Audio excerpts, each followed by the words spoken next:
Oh boy, we're live. We're late. It's all the way it goes.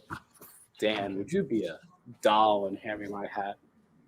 I'm not ready for my close-up. I'll even just, I'll do you one there. Oh, he's spit shining. Woo! We're back here. Pull the Pin podcast, baby. What is up, everybody? Yeah. Really fun weekend of golf. Yeah. No complaints on my end.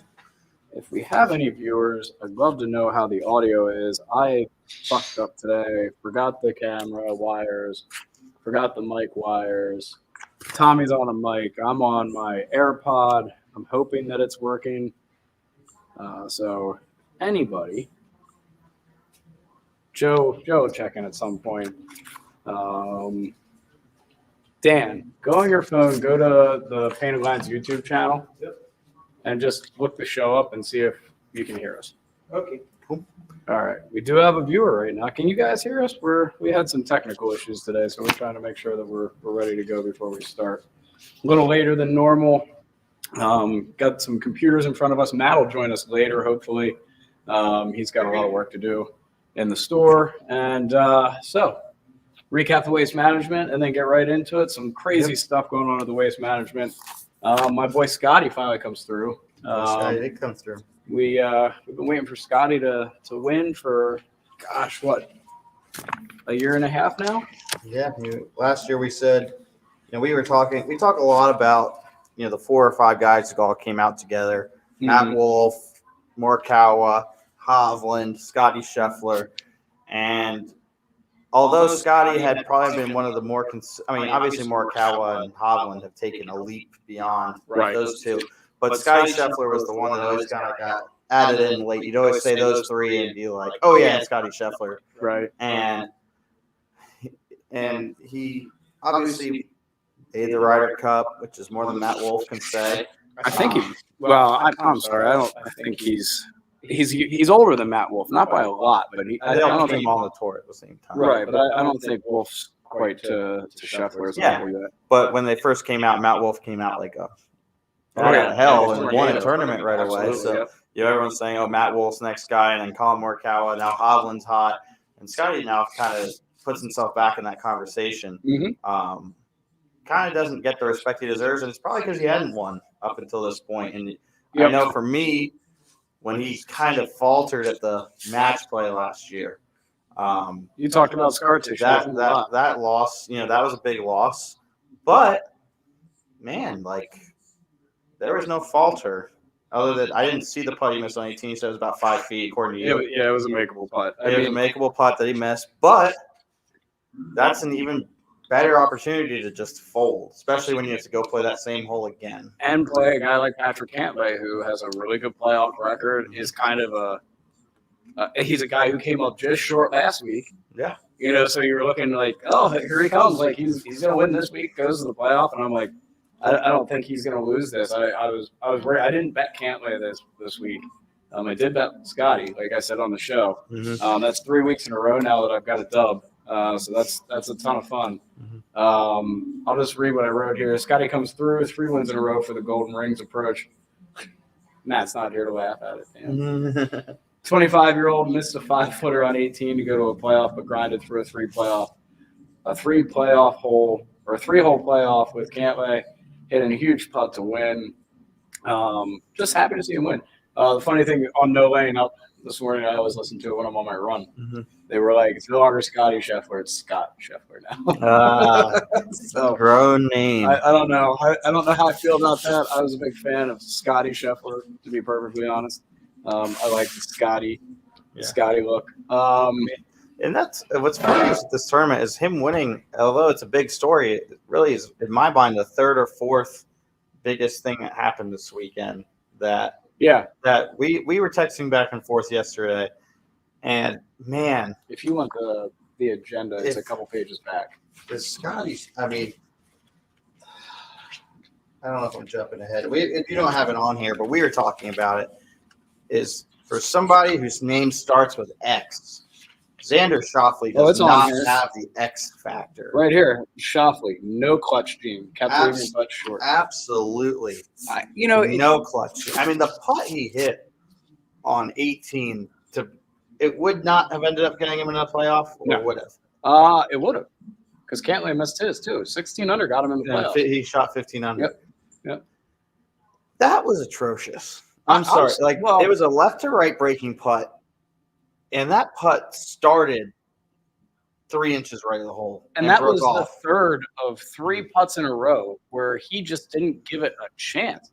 I mean, I like the kid. He can play. Mm-hmm. But if you're gonna knock guys like Salvatore for not being able to putt, if you're gonna knock Murakawa for putting, if you're gonna knock Luke List for his putting, you better start adding Xander Schauffele to that list, because he doesn't look comfortable over putts to save his life. He looks so tight and so just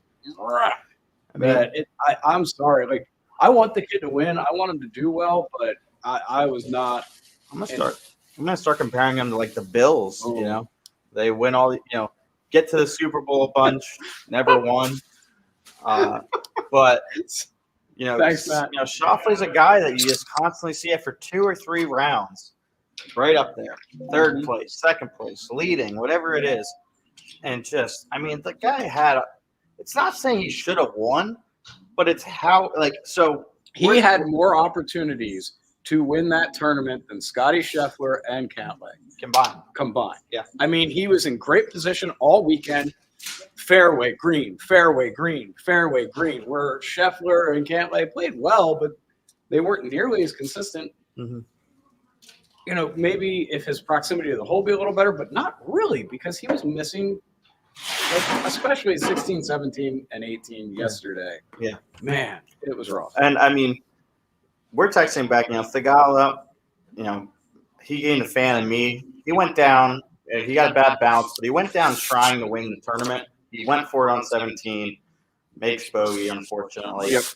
But he went down trying to win, and Schauffele, time and time again, loses because he's trying not to lose. Yep, he's David Sims. He's that guy who's got a lead, or he's probably gripping the club with a death grip, trying to hold on for dear life, instead of saying, you know what, I'm gonna rip this putt in the back of the cup, and if I miss it, I miss it.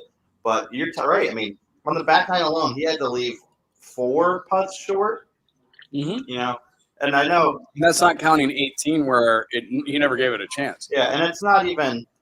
And the difference between leaving it short with good speed, like, oh, you know what, it was a good putt, a little tapping. Like, he had work left on on these putts that you shouldn't have had work left on. Yep. I honestly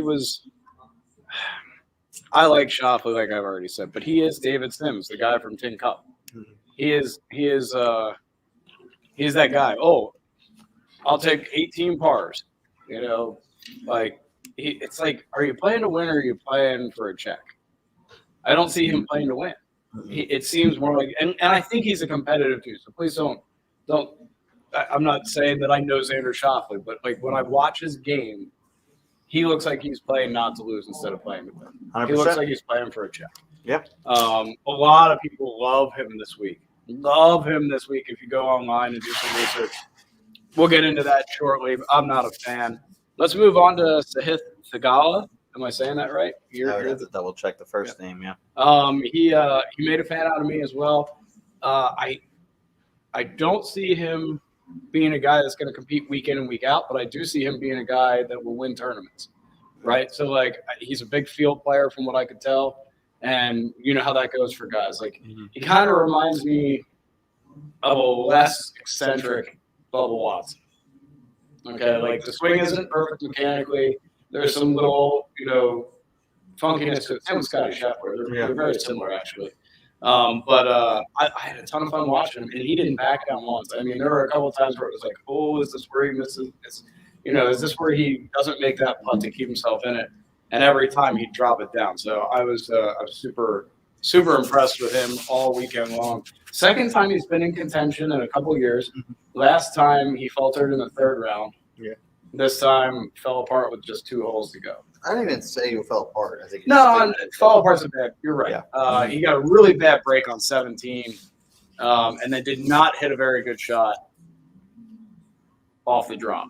That was poor. Right. And hey, I mean, they showed him as the playoff was starting, and he was super emotional, and who can blame him? There's a guy who's finally maybe about to his dream's about to come true, and it just slips away barely, right? So, But I mean, what did it for me is, he's got a 2-shot lead going into the third round. And it's some guy that, I had never heard of until this weekend. Maybe that's on me because it sounds like he's had a pretty illustrious Corn Ferry tour. Oh, the Gala. Yeah, I've never heard of him until this week. This was his 24th PGA Tour start, I think they said. So, I mean, it wasn't like this is his first tournament and he came out of nowhere. Like, he's been around the block a little bit. But he comes out on Saturday and puts together one of the worst second holes I've ever seen. He drives it in the fairway bunker. He does what every amateur does in a fairway bunker, and he hits the lip. And it barely gets out. You're lucky to get out of the bunker. Then hits a squirter wedge that misses the green right. Then hits a terrible pitch. Then leaves the bogey putt 5 feet short, and then barely makes the 5-footer. And I said, and at that point, I said, well, that was a nice little story. Let's move on to the weekend. right. And he you didn't go expect away. him to falter, and instead he turns around and he makes 3. He had a little bit of a par streak, and then makes 3 birdies, I think, to finish his 9 1 under, which is just a huge credit to him. When all the odds are against you, you're expected to falter, and you have really an ugly hole like that, where people are like, "Yeah, this is why this guy is, he's no Patrick Cantley, right. and." He made it work, and I was really impressed by that. And Same. And it continued. There were plenty of times. I mean, I love watching him play because he reminds me of like a guy, really good player that you'd know. Like, he hit it everywhere off the tee. He ended up in some squirrely spots, but it's not about it's not about how pretty it looks. It's how many times you hit it, and he didn't hit it that often. Matt's got just real quick. Nobody's gonna hear me, but I love that he went for the win on 18. Did you watch his show, like his bunker shot on 18? Yep. He went for the freaking win, drains the bar putt, solo second, finishes. He finished third, yeah. Did he finish third? Yeah, because of the playoff. Yeah. Well, finishes solo third. Yes. T3. T3. Okay. Either way, he went for the win. Yeah. I mean, just had the balls to say no. I'm going to get the shot, and then drains the bar putt. Yeah, Matt reiterating what we talked about is he went down the right way, even after trying to go for it on 17. Goes in the water, has an opportunity to what probably would have put him in the playoff, or would have put him in the playoff with the bunker shot. Tries to make it, doesn't settle for trying to get up and down. Although he ended up ultimately making a pretty lengthy par putt to still get third. That's a huge. I mean, you got balls. I mean, the guy literally lives with his parents, so. I mean, this, we're knocking Shoffley for playing for a deck. He probably could never get paid again to play golf for his life. He'd be fine, Oh, yeah. But this guy, literally, this whole weekend is how much his life is going to change depends on where he finishes that weekend. Right. And he has nothing on his mind other than I'm going to win. Yep. And I love that. So Definitely made a fan out of me. he ended up T3 with Shoffley and Kepka. Next guy on my list to talk about at the WM, which is now what it is. It's the WM, not the Waste Management anymore. They rebranded. Patrick Cantley comes up just short, second week in a row. We'll talk about this in a couple minutes as we get into this week's tournament, the Genesis Invitational. But he is starting to be very Rahm-like in that he is just constantly in the hunt. Yeah. Constantly in the hunt. Like, he is always right around the top of the leaderboard. Not going to say much else about him other than he didn't do anything to lose that tournament. You know what I mean? He absolutely did not lose that tournament, just didn't win it. My thing with him is just like when he's on, like, it's just scary because his swing is so one plane and repeatable. I mean, it looks effortless. If you're looking for Patrick Cantley to crumble so you can win a tournament, it's probably not going to happen. You have to go and take it from him. I will tell you right now, when it went to a play, when Sheffler missed that putt on 18, I thought that I lost my money. Right? Because I was like, him going to a playoff with a guy like Cantley who's just so darn steady is scary. But that's not how Sheffler went with a birdie. He did. He hit a bomb birdie putt. So, a long for those of you guys that didn't know, I didn't watch any of the playoff because I'm a massive Bengals fan, unfortunately, today. But Ty was giving me the update. So I'm a little not as versed with the very end of this tournament as I usually would be because I had to switch over. But man, I mean, The playoff was that's how interesting. you knew he was going to have to win that, though. Yep. I mean, he was not going to win with a par. So it was funny. The first hole, they both banged the fairway. They both put it up 2-putt for par.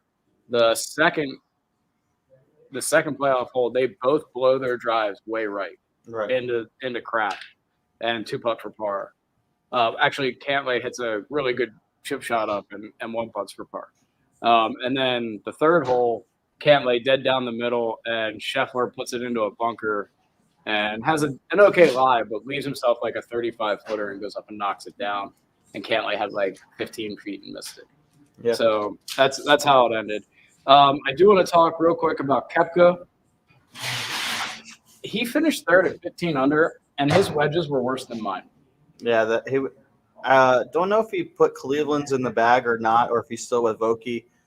I think it seems like he's just struggling with the transition. It's insane right now. He hit one fairway on the front nine on Sunday. One. Yeah. Okay. And every time he had a wedge in his hand, he was long. It wasn't close. He did not put one wedge close. Still shot 15 under to take third. Like, if it is an equipment thing, They'll get that dialed in. when he gets it dialed in, he's gonna be scary this year. Yeah. He putted it pretty well. In fact, the reason I think he putted it really well is he left 3 or 4 putts like 4 feet past the hole with absolutely no fear of it. Yeah. Like he was trying to go dead center of the And those cup greens were scary this week. and brought it back. Mhm. Can't stop talking about this tournament without talking about the aces, Sam Ryder and my boy Carlos Ortiz, who at some point is going to get a win. We also had some shirtless moments with our boy Harry Higgs and Joel Damon, which I thought was hilarious. Yeah. I'm sad that Matt is in the background and not on the show right now because I wanted to ask something. I want to understand how people that apparently had such a hard time with Bill Murray at the AT&T are perfectly fine with the Waste Management. Yeah. Like, I have no problem with either of them, but if you're tired of Bill Murray and his tired act, then why aren't you tired of hole 16 and its beer throwing tired act? Yeah. Like you can't pick and choose what's fun and what's not. Yeah. So it's the airtime. It was just the airtime to give Murray versus some of the other guys. Like, I'd love to see more of the amateur play.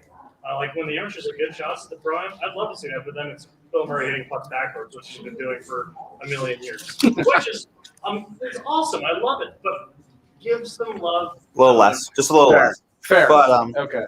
I think Golf Channel has such a bad take. Agreed. So Joe just threw a comment in here. I want to hit this up. What I tell you, Ricky Fowler had a Rocket Mortgage commercial to shoot on Saturday. Great tournament as always in Phoenix. To be honest, I think the beer can throwing got a bit out of hand. They started doing it for everything then. I mean, people were – it wasn't like – JT makes a birdie putt. they made a chip in, but they started throwing. It was a chip and they started throwing beer cans. At one point, somebody made a long par putt and they started throwing beer cans. So I was like, if you're going to do it, save it for the hole-in-ones. I think the big joke that I heard was Cantley hit a putt that was going to be dead center of the cup, and it hit a huge bump. Like, it jumped like 2 or 3 inches in the air. And I forget which CBS broadcaster was like, I think that was a beer can divot. And it's like, yeah, maybe, Yeah. I was super disappointed with a couple of things in the coverage. I know we got to get to the Genesis, but it really bummed me out that guys like Max Homa was in the hunt, which I didn't see at all come in this week. He hadn't played in a while. I didn't think he was going to play exceptionally well, and he was in it. You saw one shot of him over the weekend. I didn't see him at all. One swing. I didn't even know he was playing in the tournament. Exactly. And what did he end up? He was, I can tell you I have it here. It's here, I swear. Maybe I don't have it here. I thought I did. But that's a shame, right? Like, why are we not giving more airtime to guys who are in the hunt? He ended up T14 at -11, but at one point was tied for third. Yeah. On Sunday. Like, I mean, he wants to play well because he wants to defend his Genesis this week, which is sure. But I'm just using him as an example, right? Yeah. Like, there's a guy who is in the hunt here.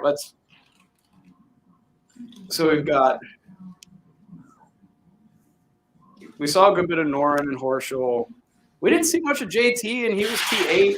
Yeah, but he snuck in the back door to that T8. Matsuyama played well all weekend. Barely saw him. Matt Fitzpatrick, a top 10. Don't mind that. I know you don't mind that, but it's still the point that he's in the top 10, and I didn't see him. He take shouldn't a even be swing. allowed in the United States soil. So Oh, Jesus. He's going to win this week. I probably will. He's going to win this week. Keith Mitchell, a guy that I picked to win, 12 under, top 10.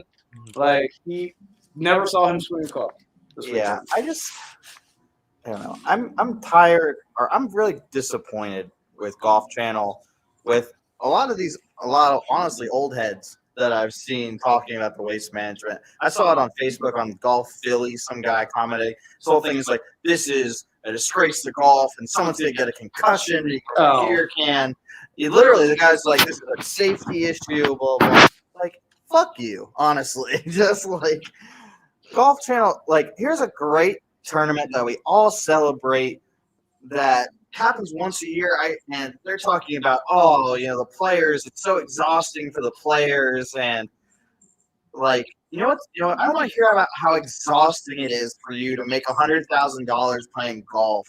Wow. And people celebrate the fact that you're there. Like, suck me off. Like, Jesus Christ. Like, Before I go to Joe's comment, it would be one thing if it was the Happy Gilmore scenario, right? Like, all of a sudden, it's happening every week. It doesn't. Yeah. Okay? It's a once-a-year thing. It's not like you're going to be at Augusta and it's a once a whole thing for the tournament. No, it's not everywhere. I know, but it's not. It's not just 16, brother. But it's not to that extent. You're not making a birdie on one and they're throwing beer cans at you. Joe chimes in. Instead of showing Max Homa, we showed the town crier Billy Horschel. Ugh, that man annoys me. You and everybody in this podcast agree on that one, Joe. Billy Horschel can go to hell. You can sneak up on a golf ball. That doesn't surprise me. Sneak up on a golf. He have you ever seen him putt? It's like Keegan Bradley. Yeah. No, it's worse. No, than Keegan's just twitches. Like, Keegan's not worse than Bryce. Yeah. All right.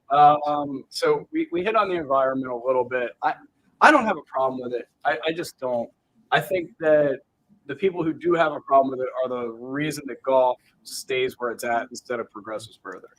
Right? Like, there's a tournament right there that I could take somebody like there's a tournament right there that you could take somebody like one of the guys I work with who bets on golf because I tell him who to bet on. Yeah. But doesn't play. Would go to that tournament, have a blast, and when we left, we'd probably be like, "Hey man, like, put a club in my hand, let's see what happens." You're right.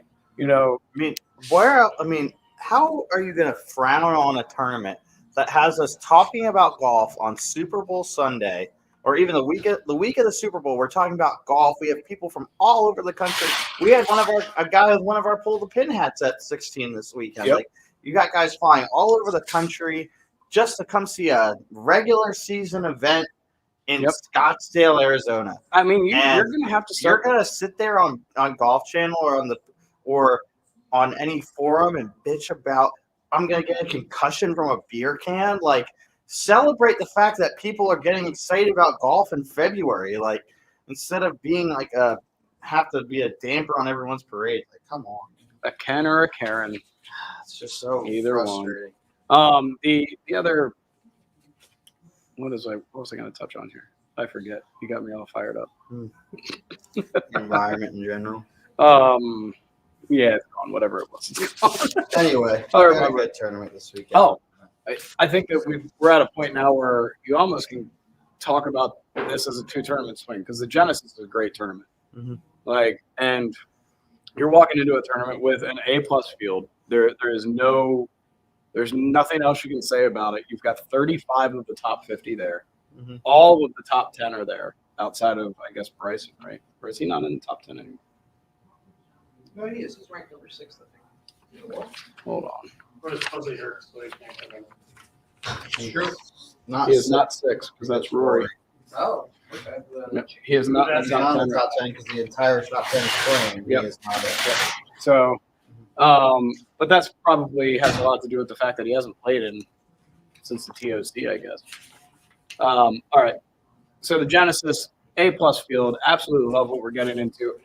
Riviera Country Club. Is this Tiger? Is Tiger hosting this? Yeah, Tiger's the host this week.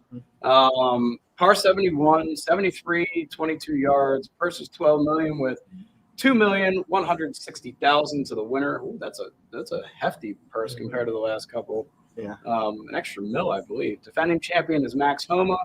Homa played great last week and won here last year and was T5th the year before. I love, by the way, before you get into it, that the Genesis commercials show Tiger swinging a golf club. Don't mention the fact he's not playing, just hosting. But they go through all the players, and then it's a shot of Tiger hitting a club or hitting a shot. Damn And right. I'm like, that is some serious false advertising. But that's You know damn well if he's there, this is gonna be the hero all over again. We're gonna get to see Tiger on the range working out. Yeah. Dan's gonna get all upset, and it's gonna be great. Was I upset the last time? You were like, how? Stop showing Tiger on the range and show me the actual golf. Oh, you weren't upset. I You were wasn't upset. no. I was just like, okay, like we get it. You swing a club. So Homa T5 the year before last, and he won it last year. Previous winners: Adam Scott in 2020, JB Holmes, who is not playing in 2019, Bubba Watson in 18. Top 50 players in the field, 35 of the top 50, an A-plus field. I'll start running down some guys because Tommy's doing his quick homework on the field, I'm guessing.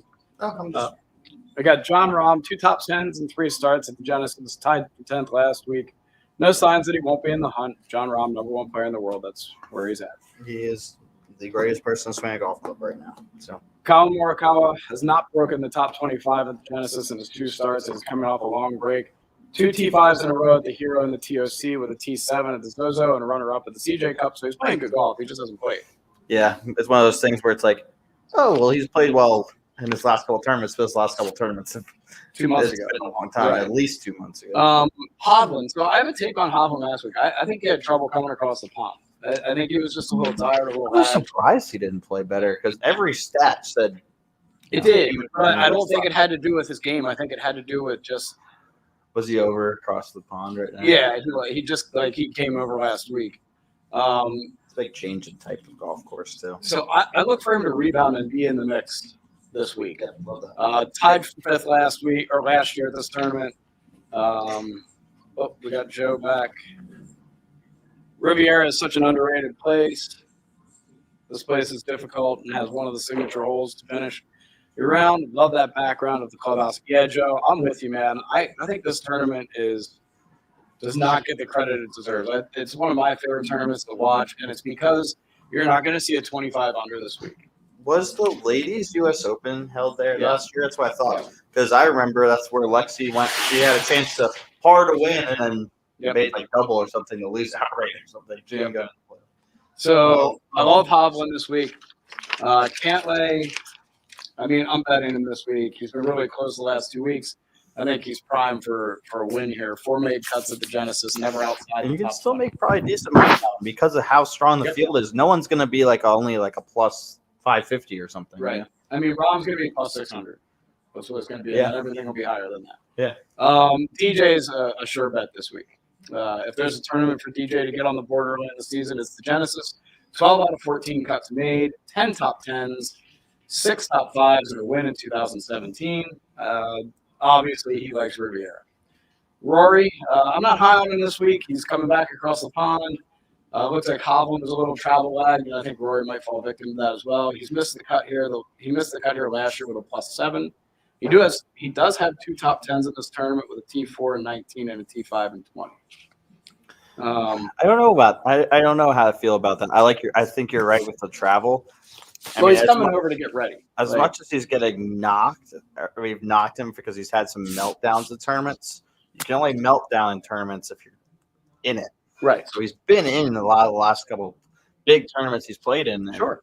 But yeah, I think that's going to be the hardest thing is flying all the way to California. That's a big change. Now, I don't think he played last week, so maybe he came over a week prior, which I don't know. I don't know his travel schedule, but that's disappointing. You should. I know. I'm working on it, man. I'm trying to get in the inner circle now. Rory Tracker. Where's Rory been for the last 2 days? JT's. I can literally find out. Give me 45 seconds. I can't believe it. JT's next on the list after finishing second in 19. He missed the cut here the last 2 years. He's been super consistent to this point with 4 top 10s and 3 top 5s on the young season, but he has not been able to tie 4 consistent rounds He together. flew from Northern Ireland to Florida 4 days ago. Well, there you go.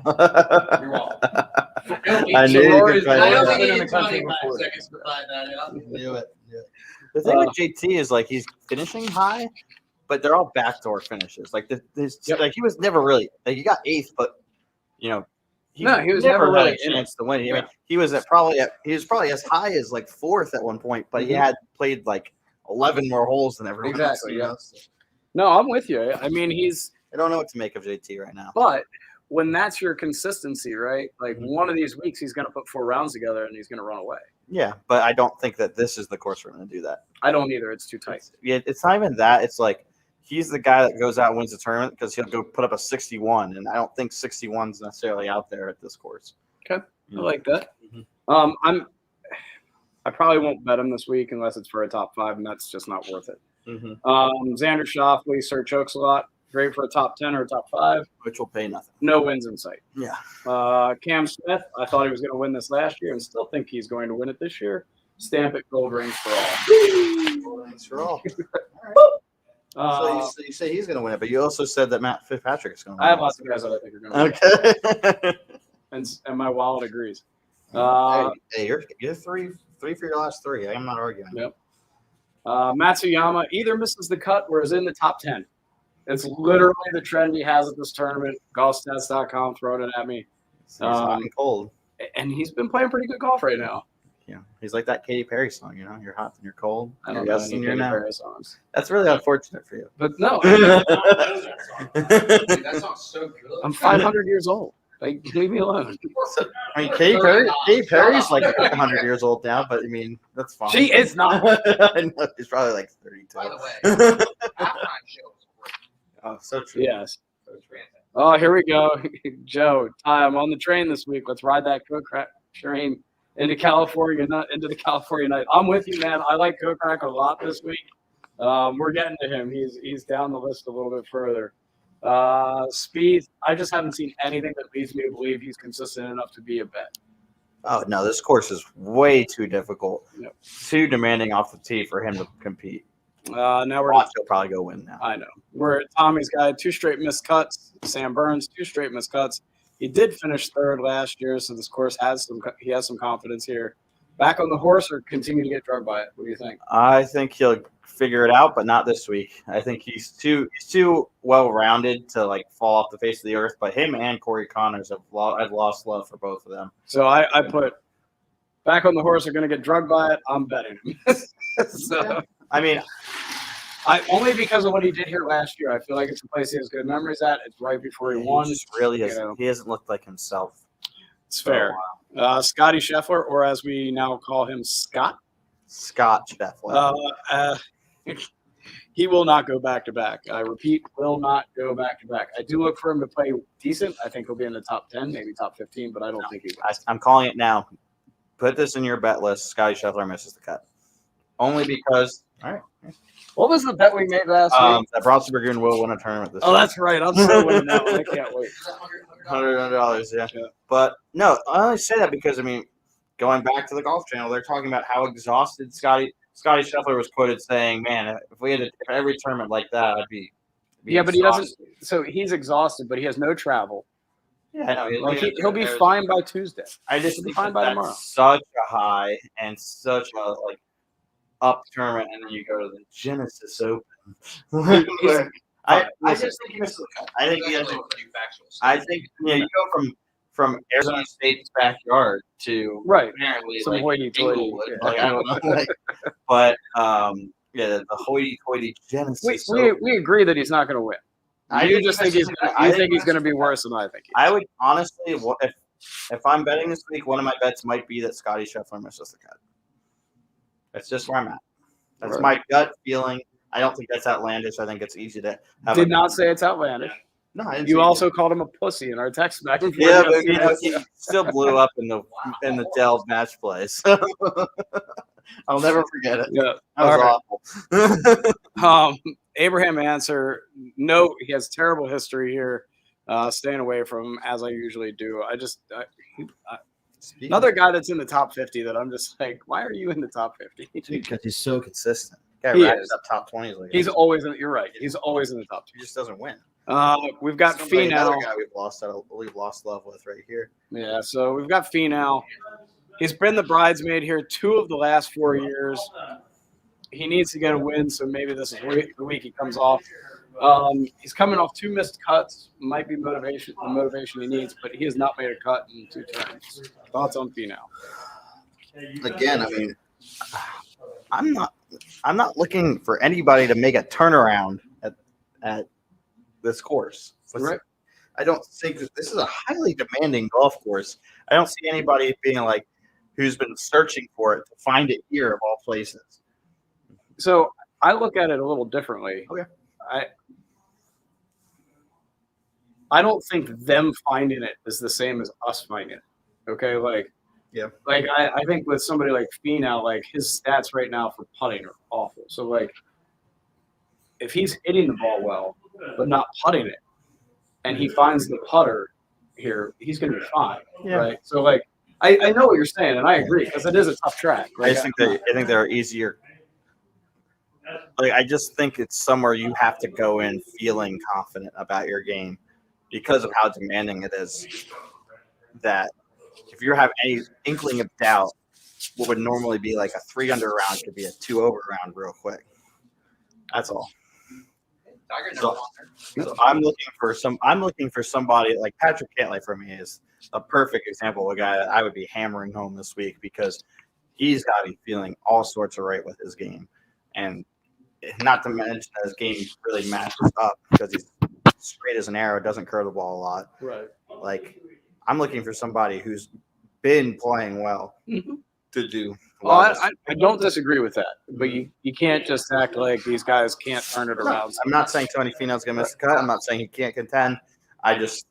He's not in my short list of guys I'd be looking at. Gotcha. Joe chimes in, an awful day for performance at the WM, but Adam Hadwin played solid golf for 3 or 4 days. Got to place a few dollars on.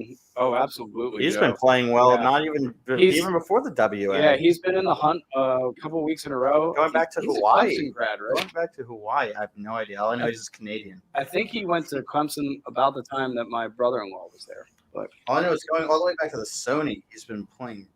he has. He's in the hunt. Joe, I love that pick. In fact, I'm going to add him to my names. Brooks Kepka next on the list. Oh, Mr. Kepka. His wedges were worse than mine last week. On Sunday, he hit 1 fairway on the front 9 and University still of Louisville. Louisville. Can't figure out who the Clemson guy is. I'm always trying to think of. And still T3. This is not a tournament that has been kind to him. T38, T43, and a missed cut. I'm probably steering clear of Kepka right now just because he doesn't look like he's complete. He's still competing, but he's not complete. Like, he's not hitting good wedges. He's not finding the fairway. I think he looks really confident putting the golf ball. Yeah, I think he's going to get more penalized here than he has in other places. Yeah. Sanjay M, 2 appearances, 2 missed cuts, tied 6 at the Farmers. That's really all I got there. Kokrak has 1 top 10 in 10 appearances here. It was a T2 in 2016. I'm with Joe here, though. I like Kokrak this week. I'm gonna probably ride the train with him a little bit. Here is a guy that I think will win this week, Yeah, I know. just to make Tommy mad. Probably not wrong. Matt Fitzpatrick, T5 last year, just had a T6 at Pebble and a T10 at the WM. He's playing well. This could be the spot that he breaks through on American soil. Tommy will be very upset. We'll have to have the suicide watch going. No, But oh, no. but I like Fitzpatrick a lot this week, and you'll probably get decent odds on it just because of how strong the field is. Next guy, Patrick Reed. Talk Patrick Reed.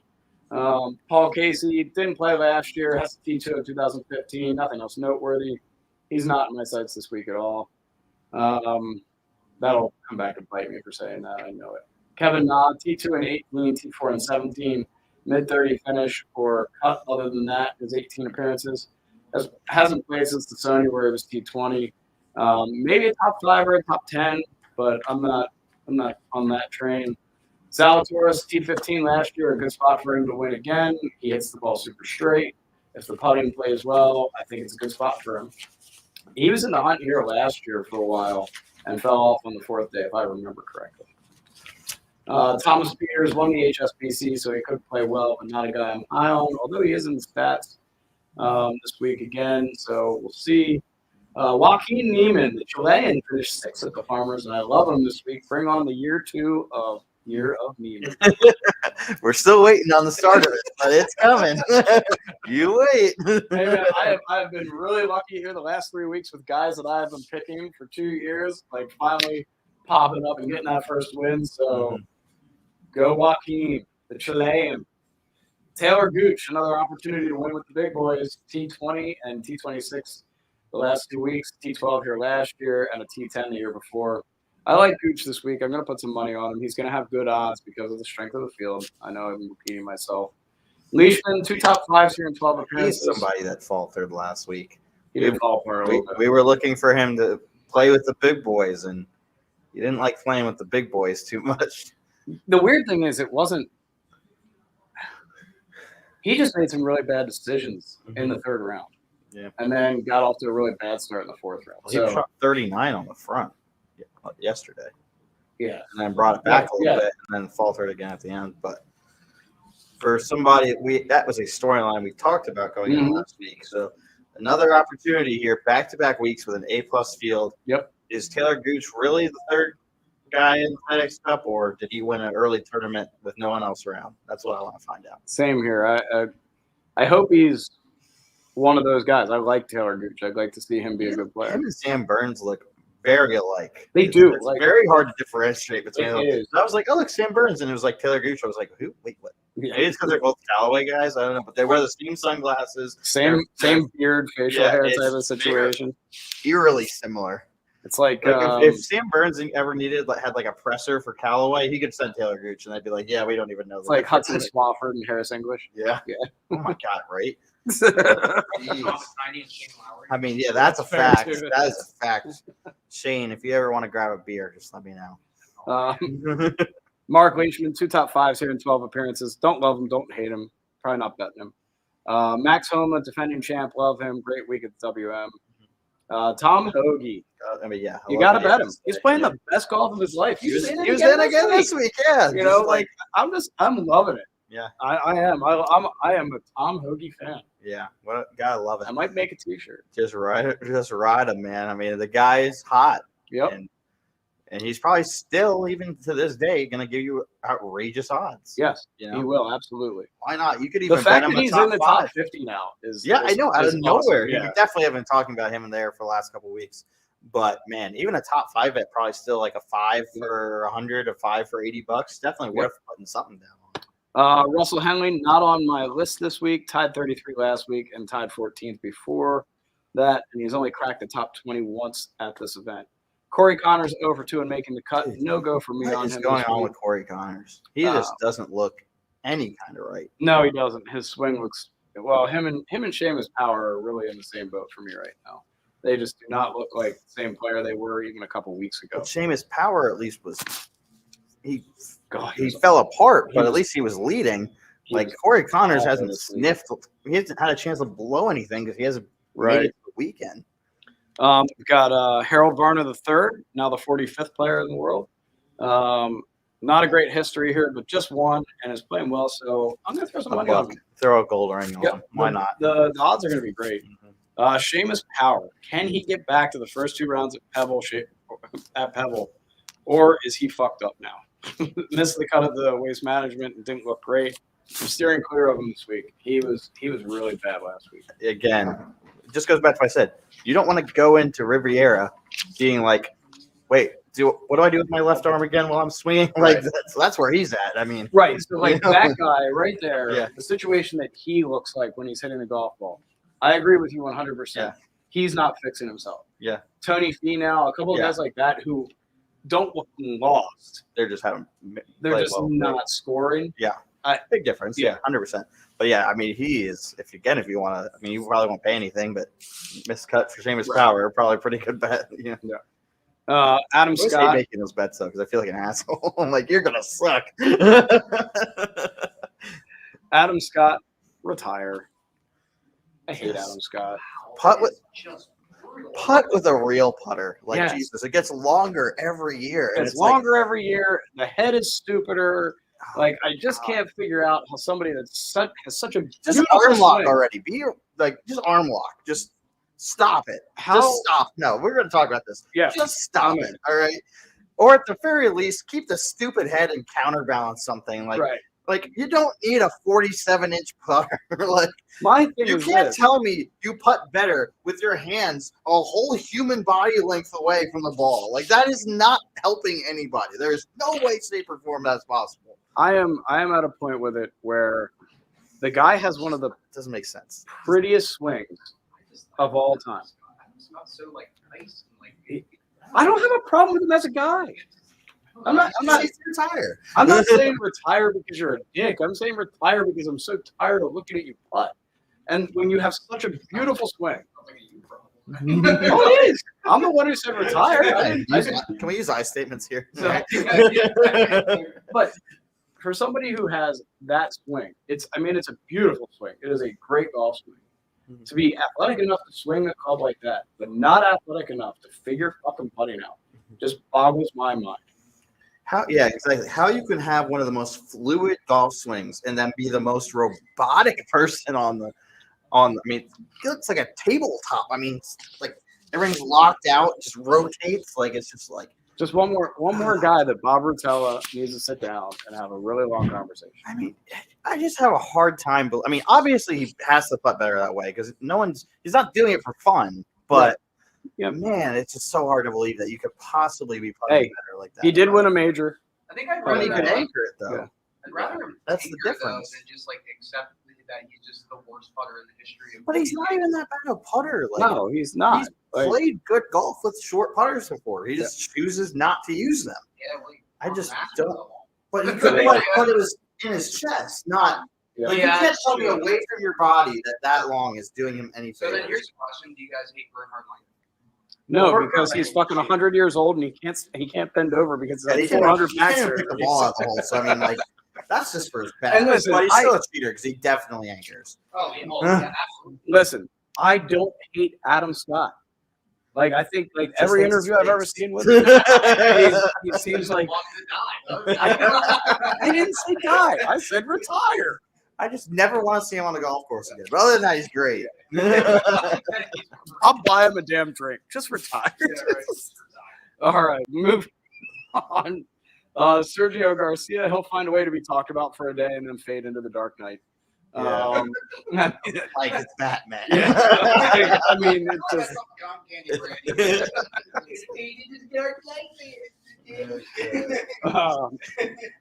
I like who you have here besides it. Yeah, Bubba Watson tied 14 last week at the WM, second in the Saudi event, and 3 wins at this event in the past. You have to bet him this week. Mm-hmm. He could absolutely come out and win this tournament, and your odds are going to be awesome. And he can move the ball enough to still hit driver where a lot of other guys would have to lay up because he can just shape it. Yep, exactly. Luke List, I'm on the wagon. His stats line up, and I think he's going to make a good run. I got an outlandish pick for you, and it's not really that outlandish. Let's Just hear it. not outside of the top 50. Played well last week. You know, I'm a big trend guy. Absolutely. I'll throw in like 2 or 3 gold rings on Alex Noren. Yeah, I love that pick. Absolutely. Yeah, Absolutely. And again, he's the kind of he guy hits the that ball so far. he's going to flourish in this type of tournament. Like, he's never going to be a guy that shoots 59, more than likely. Right. But if you need him to shoot 4 under 4 times, he can do that. Well, there I go, stand corrected. But you know, like Just for anybody that didn't hear that, Dan reported that Alex Noren did shoot 59 on the all right, well, European there you Tour. go, stand corrected. Before he was like big though. But like, you know, we talk about a lot. I talk about a lot on here. Is like JT is liable to go shoot 63 in any round he steps on the golf course on. Alex Noren does not give me the impression that he's going to go out and shoot 63 any given day.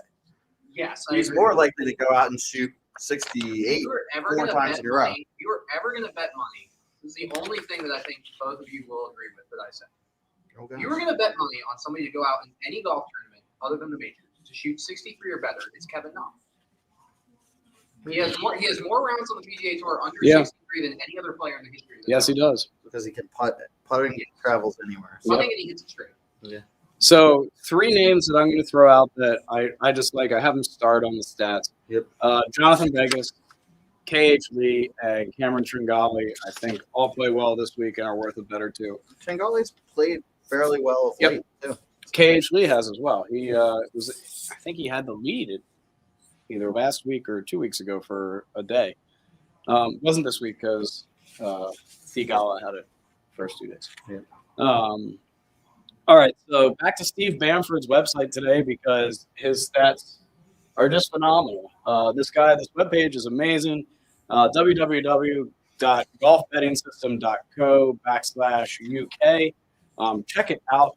He has everything. You can just Google golf betting system, and this page will come up. It is awesome. I explored the page a little more today.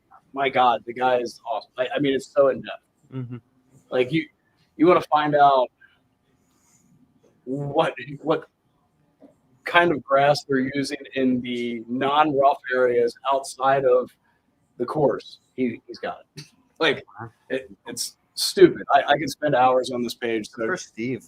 yeah. Honestly, shout out Steve. I mean, well, the fact that the page is free is even weirder. Like, I hope he's getting paid by someone because I love golfstats.com and I use it for like a ton of stuff, my picks, whatever. Joe, we can't end the pod without talking about the performance Ty put on last Wednesday. What a great back 9. Not sure what was higher, the score or the back.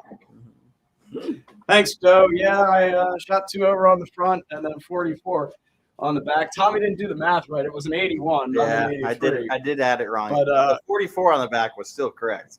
Yes, it was. It was correct. And the best part was there were no beverages consumed whatsoever. Not a one. Just kind of got a little loose there. I got a little stiff. There may have been some other factors. Yeah. He was feeling nice and loosey goosey. But I felt really good on the front. He was Joe. 0 though. Yeah, felt really good on the front, Joe. Tommy played really well. Played solid. Yeah. I just kind of lost my way a little bit with the putter actually on the back, which is rare for me. I don't normally. I yanked 2 putts. I had one that I kind of didn't take as serious as I should have. So just some little focus issues. We'll clean that up as it gets nicer. We'll clean it up. Some February issues, which is fine. But thanks for pointing that out, Joe. I'm excited for us to either come to you or you to come to us and play some golf. But I also threw up a nice 75 today with 2 doubles at no, but like we played in our simulator league over at Enjoy Golf. Shout out to those guys over there. Enjoy. We're playing in our own sponsored league, the Pull the Pin Winter League. Ty got in his round, played a really clean round of golf. I know it's simulator golf, and some people will be like, "Oh, it's not the same." Well, TrackMan simulator golf's about as close to real golf as you get. It really is. And he put up a really, really good round today. A lot of fairways, greens, and he had 2 ugly shots. Yeah. And outside of that, it was really clean.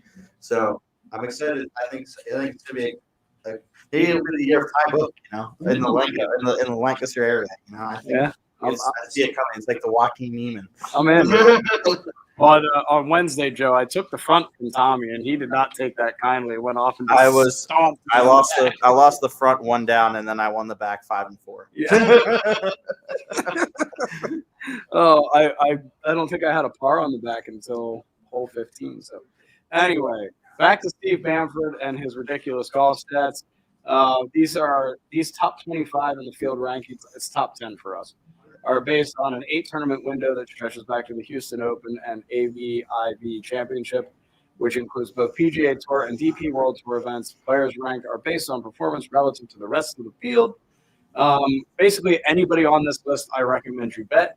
John Rahm, or top 10 strokes gained off the tee. Rahm, DJ, Cameron Champ, Colin Murakawa, Thomas Peters, Sungjae Im, Patrick Cantley, Rory McIlroy, Will Zalatoris, Xander Schauffele, Jonathan Vegas.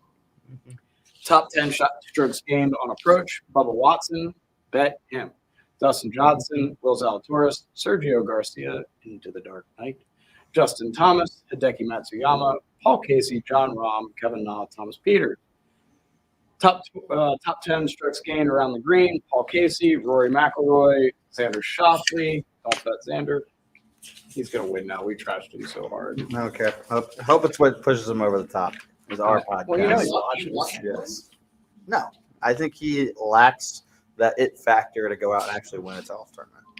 Cameron Tringali, Hideki Matsuyama, Cameron Smith, Patrick Reed, C. Woo! Kim, K.H. Lee, Dustin Johnson, Luke List.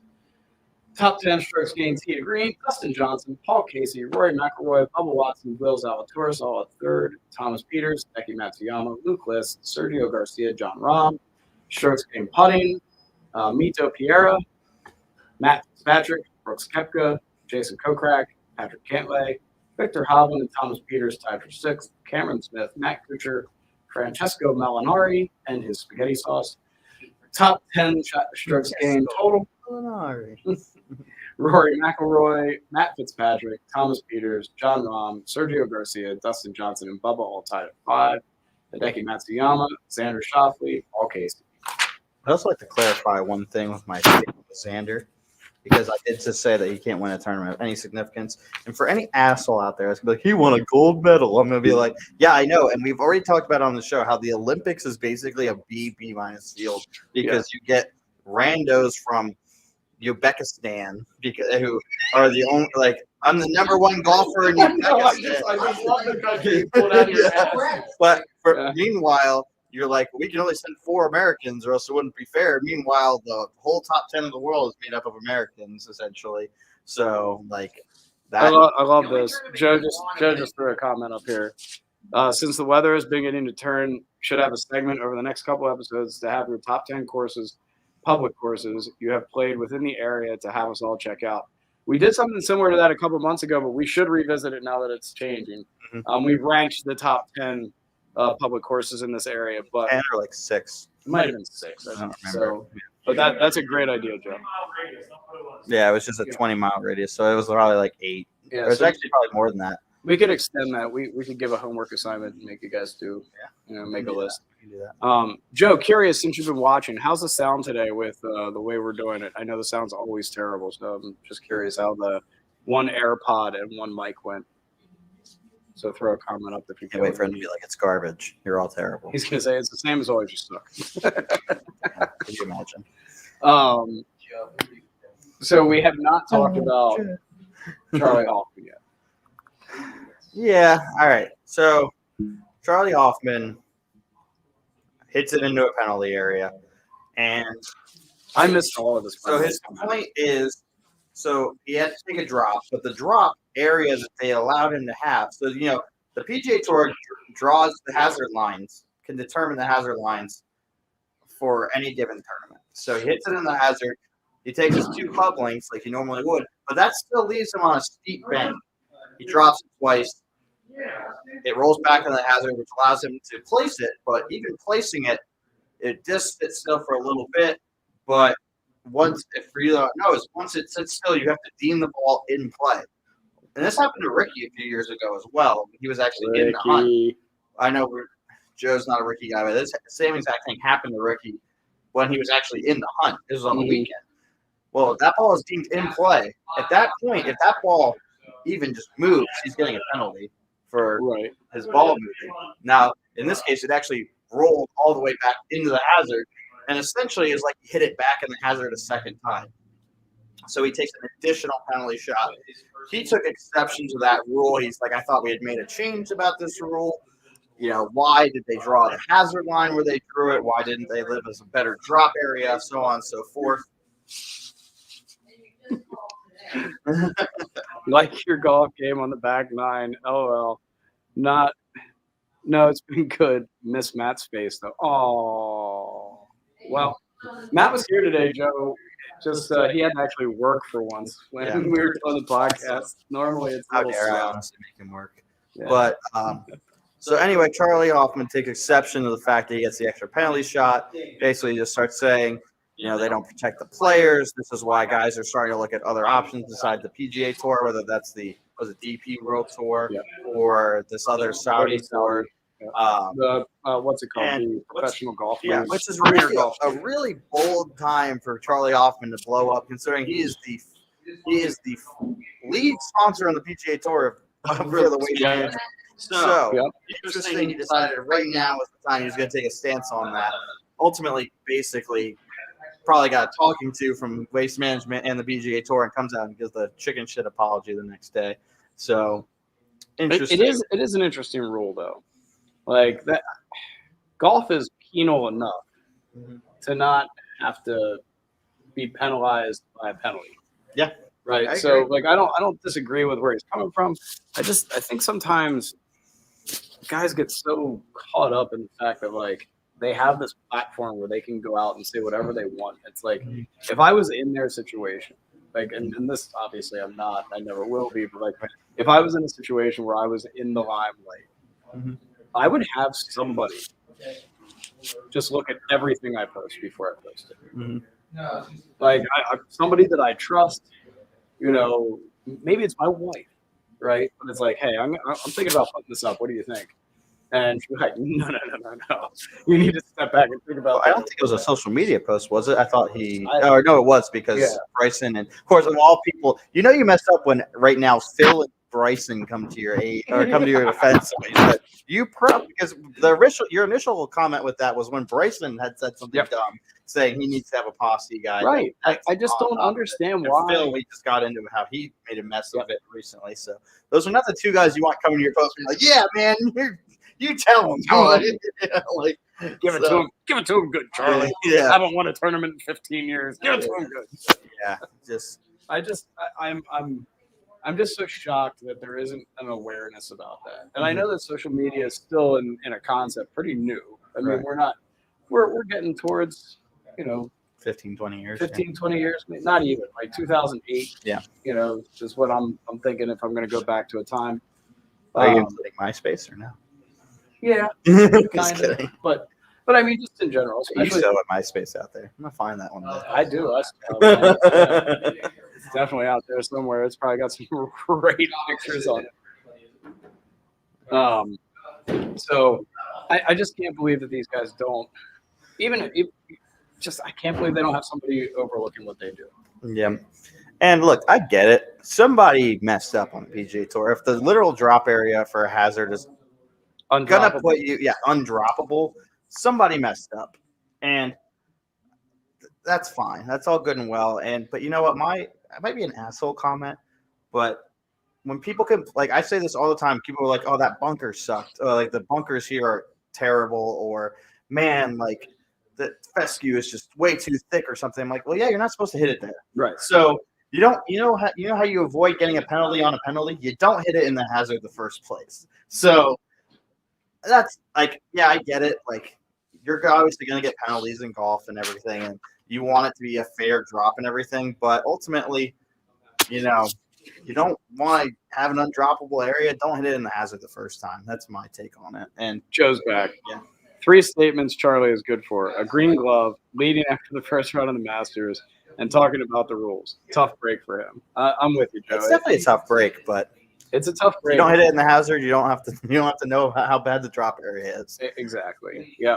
And I mean, honestly, on that course, if you're ending up in the hazard, you're in trouble. Yeah, you did something wrong. Because there's just not, like, outside of hole 17. Yeah.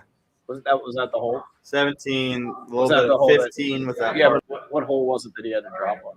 I actually don't know what hole it was that he dropped on.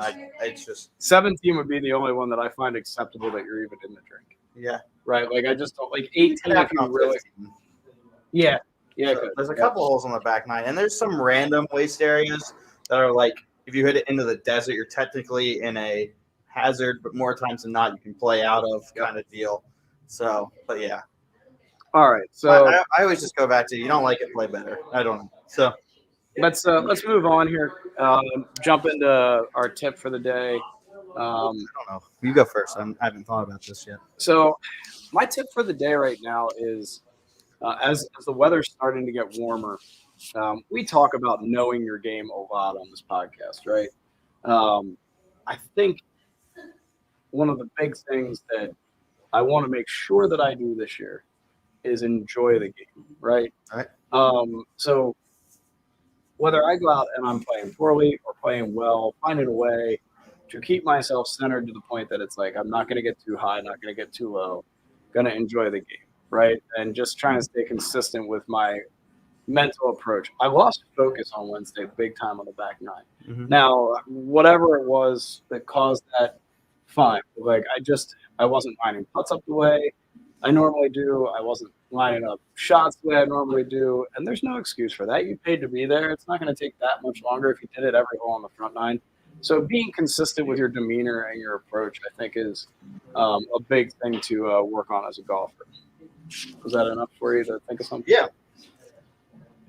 So I'd say my biggest thing is I'm not saying go out there and freeze your balls off, but play winter golf.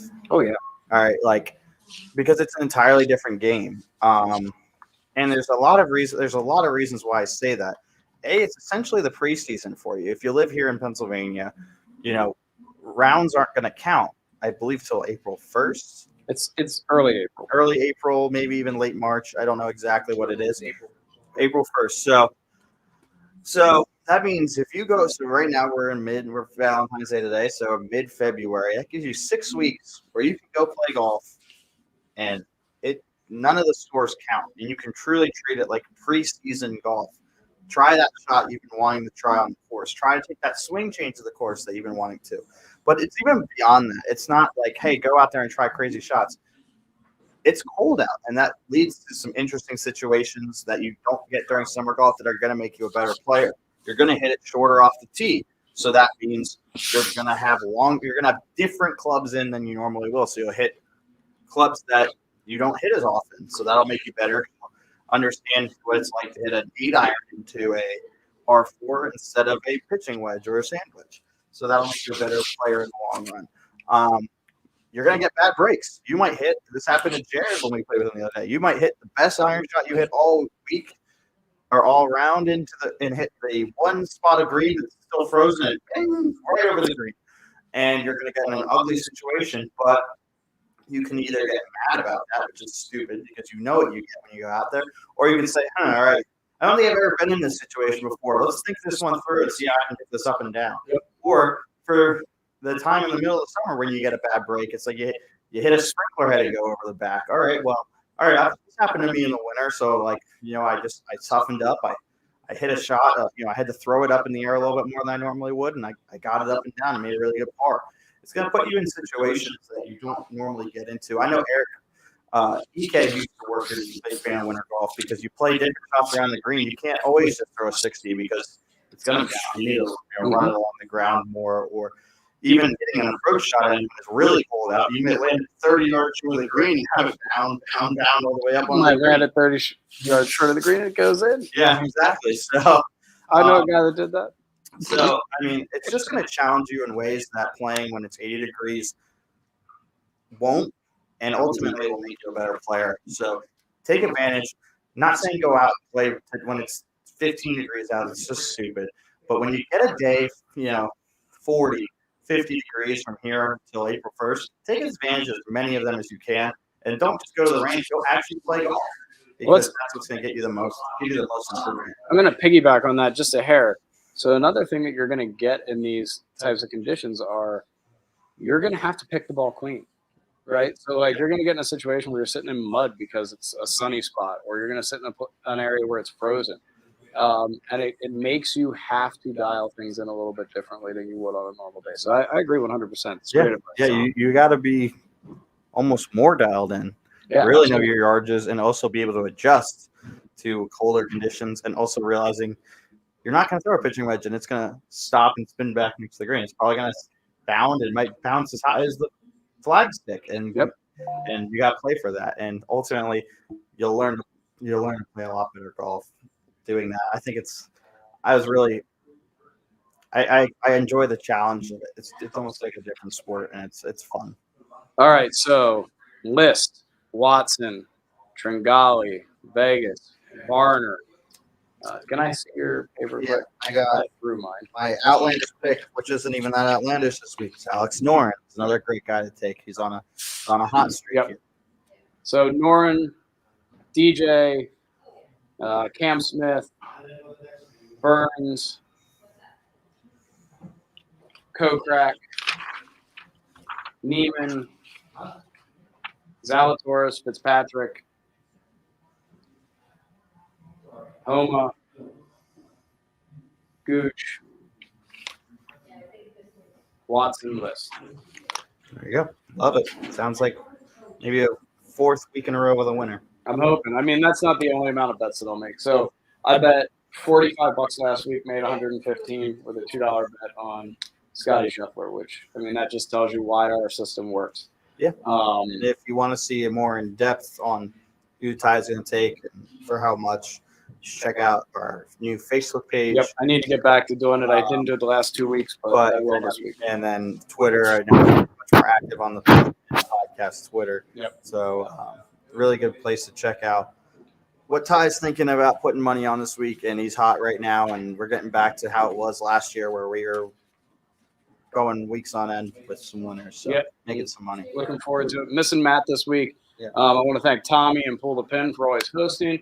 Thank the Painted Lines for keeping us on their YouTube channel. If you're ever looking for our podcast, you can also find us on Spotify or wherever you get your podcasts. It's usually up the following day. So usually by Tuesday, I try and get it up before bets need to be made on Wednesday.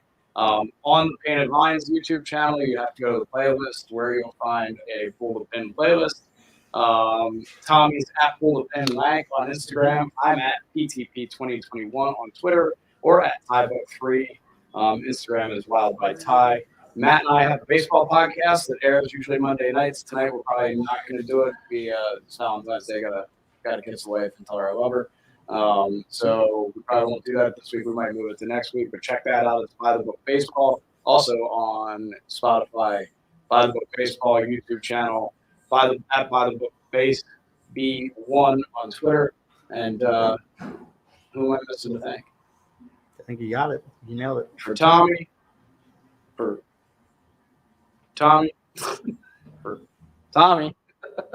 I'm Ty. We'll see you guys next week. Joe, thanks for being here as our contributor.